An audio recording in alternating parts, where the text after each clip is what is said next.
Hi everyone.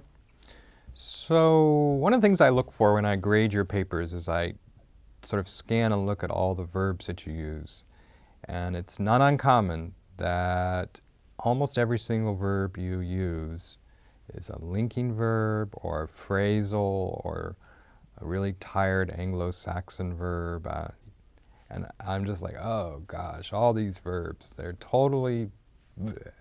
So we need to spruce up your verbs. You'll be amazed if you work on your verbs, suddenly it just invigorates your prose a lot. So the first category of verbs we're going to deal with in this lecture is phrasal verbs. Now, if you're not a native speaker of English, you know better than anyone that English has a ton of phrasal verbs. And it's annoying to try to learn them all. So I just chose 4. Toss out, toss around, toss over, toss up. Those are all phrasals. And in some ways, your definition is you have this basic verb here, toss, and then you have a second part, which often looks like a preposition of some sort. Out.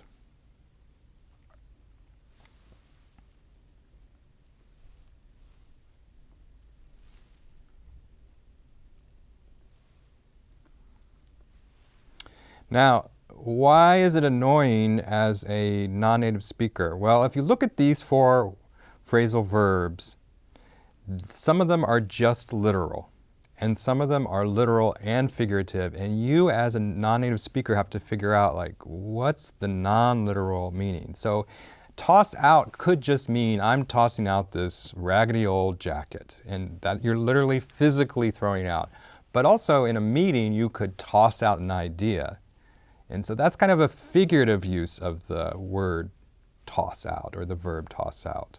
And each of these you have to figure out, is there a figurative and is there a literal? So toss over, there isn't a figurative. It's only physical. Toss over the fence.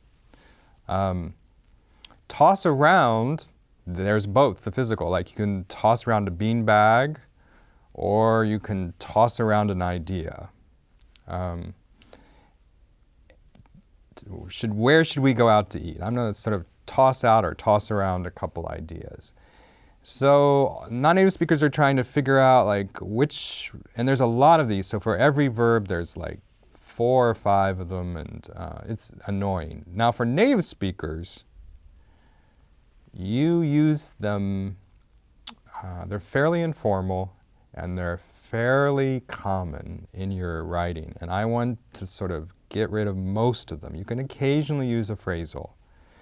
And the way you know is this 2-part, throw up, throw out.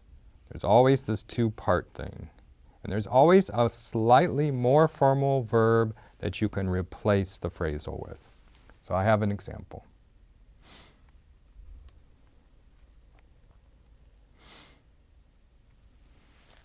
So I have the same sentence 3 times. The first one has a phrasal. We need to figure out if he's still driving or not. So let's say that Dad is not really capable of driving anymore. He's getting into accidents right and left. And you say, we need to figure out if he's still driving or not. And the phrasal, figure out, which I just underlined. That's fine.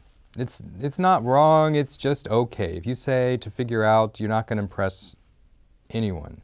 So then I have 2 different versions that use Latin-ish words that sound slightly more formal, slightly more academic. We need to determine if he's still driving or not, or we need to ascertain if he's still driving or not.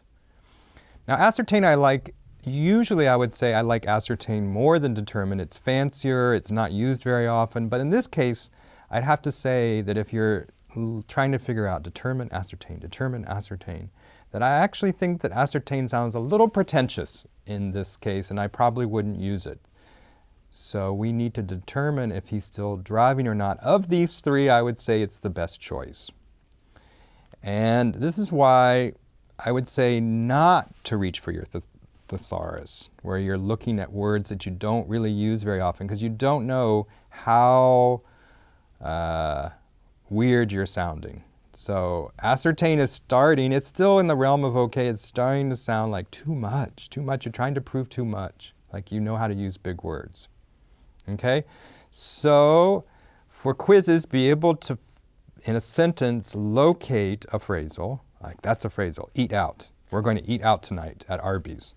And then, more importantly, or just as importantly, I'm going to want you to replace that verb with something that sort of sounds, given the context of the rest of the sentence, sort of sounds really nice in that sentence. And it's an art.